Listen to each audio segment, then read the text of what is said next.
étudiants, étudiantes de la première année universitaire ou dans les classes préparatoires aux écoles supérieures. Aujourd'hui, je vous présente un condensé de cours sur les matrices et c'est un exercice lié à ce cours. La matrice, c'est quoi? La définition. On appelle matrice de type NP. Qu'est-ce que ça veut dire de type NP? Pour un tableau de n lignes et p colonnes formé d'éléments d'un ensemble K. Qu'est-ce que ça veut dire K? K, c'est le corps des réels ou des nombres complexes. Le I, c'est la ilième ligne de la matrice et le J, c'est la jm colonne de la matrice. La notation de la matrice A est égale à, on représente uniquement un élément de la matrice, mais entre parenthèses. Sachant que I, qui est, si vous voulez, l'arrangement, est compris entre 1 et n, et J est compris entre n. C'est le classement de nombres. Donc, vous voyez la matrice, on prend le premier élément, A, 1, 1. Qu'est-ce que ça veut dire A, 1, 1? La première ligne, vous voyez bien qu'il est placé à la première ligne, c'est 1. Et le 1 qui est à côté, c'est la première colonne. Si je vais un peu plus bas, je vois A, I, 1. Qu'est-ce que ça veut dire? I, c'est la ilième ligne. Et 1, c'est la première colonne toujours, jusqu'à N. Parce que I, 1, la colonne J, varie entre 1 et N. Voilà.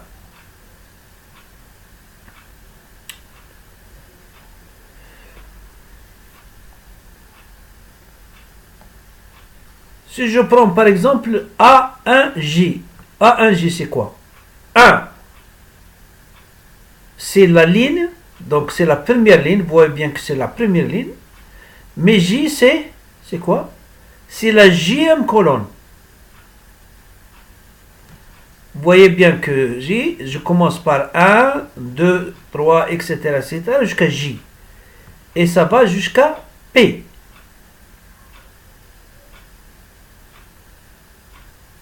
Ah, ici, je dois corriger. Je m'excuse, mais je dois corriger. C'est P.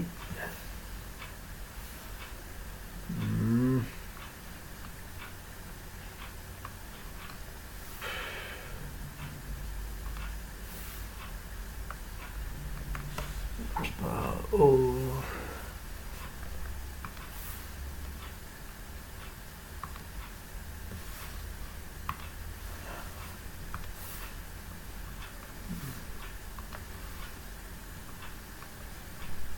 Hey.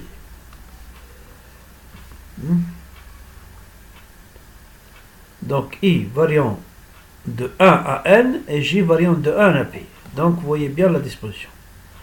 Si je prends par exemple la dernière colonne c'est A1P. Qu'est-ce que ça veut dire A1P?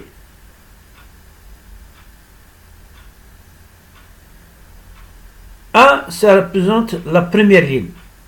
Mais P, c'est la PN jusqu'à colonne. C'est le degré, le rang de la colonne. P. Parce que J variant de 1 à P. Voilà. Ici, ANP, qu'est-ce que ça veut dire? AN, c'est la colonne, la ligne, la nème ligne, et P, c'est la PN, le degré de la colonne. Qu'est-ce que ça veut dire matrice carrée? On appelle matrice carrée une matrice de type NN. Ça veut dire elle comporte n lignes et n colonnes. L'ensemble des matrices carrées de dimension n, dont K, c'est-à-dire K réel ou complexe, est noté MNN K ou MNK. Je prends un exemple, la matrice A a un élément, on l'appelle A appartient à M1R. La matrice B, elle comporte combien? 2. Donc, c'est une matrice carrée de 2, 2. Elle comporte 2 lignes et 2 colonnes. Donc, M2. La matrice C, elle comporte 3 lignes et 3 colonnes. On l'appelle M3R. Pourquoi R? Parce que elle contient que des éléments réels. Mais ici, c'est des éléments complexes, des nombres complexes. Une matrice diagonale. C'est une matrice carrée dont tous les éléments sont nuls, sauf ceux de la ligne principale. Voilà.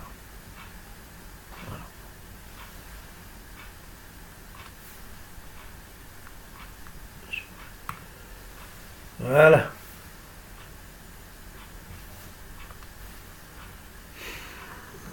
Alors, vous voyez bien que la ligne, sur la diagonale principale, vous voyez bien A11, A22, A33. Elles ne sont pas nulles, mais le reste c'est nul. C'est pourquoi on a mis I différent de J et A et J égale 0. Propriété. Je prends par exemple une matrice que vous voyez bien, alpha, bêta, gamma. Le reste est nul des éléments. Si j'élève à la puissance n cette matrice, j'aurai à élever en puissance le alpha et le bêta gamma. Ça me donne alpha à la puissance n, bêta à la puissance n et gamma à la puissance n. Matrice unité. Matrice unité. La matrice diagonale où tous les termes de la diagonale principale sont égaux à 1. Vous voyez bien. Je prends par exemple une matrice à 3 colonnes et 3 lignes. La diagonale, elle comporte que 1, 1, 1 partout et le reste est égal à 0. Si je prends par exemple une matrice 2 à la dimension 2, ça veut dire 2 lignes et 2 colonnes, j'aurai donc la diagonale 1, 1 et le reste est égal à 0. Alors 2. Voilà. Et ici, c'est à l'ordre de 3. Voilà. Ici, c'est à l'ordre 2. Voilà.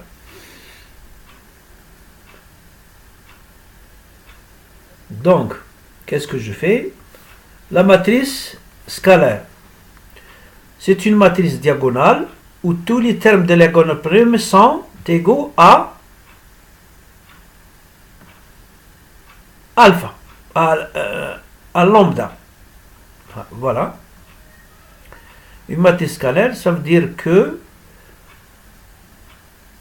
la diagonale, elle comporte des éléments constants. Voilà. Lambda, lambda partout. Donc, A égale lambda par I. I, c'est la matrice unité. Voilà. Ça me donne lambda multiplié par la matrice unité que vous voyez bien. Donc, la ligne, la diagonale est égale à 1 partout. Matrice symétrique. La matrice symétrique, matrice carrée dont les éléments symétriques par rapport à la diagonale sont égaux. Vous voyez, alpha, bêta, c'est la diagonale. C'est une matrice carrée dont les éléments symétriques par rapport à la diagonale. Alors, quels sont les éléments par rapport à la diagonale? Vous voyez bien que la diagonale, c'est alpha, bêta, gamma. Donc, les éléments symétriques par rapport à la diagonale. Moins 1 et moins 1. 3 et 3. Moins 5 et moins 5. Vous voyez bien donc que par rapport à la diagonale, j'ai 3 et 3. Matrice antisymétrique, c'est une matrice carrée dont les éléments symétriques par rapport à la diagonale sont opposés et ceux de la diagonale principale nuls. Voilà. Donc les éléments de la diagonale principale sont nuls, 0, 0 partout. Mais par rapport à la diagonale, les éléments symétriques par rapport à la diagonale, 1 c'est moins 1. Moins 1 est opposé à 1. 3 et moins 3. Donc moins 3 est opposé à 3. Et moins 6 et 6. Donc moins 6 est opposé à 6 par rapport à la diagonale qui est nulle. Déterminant.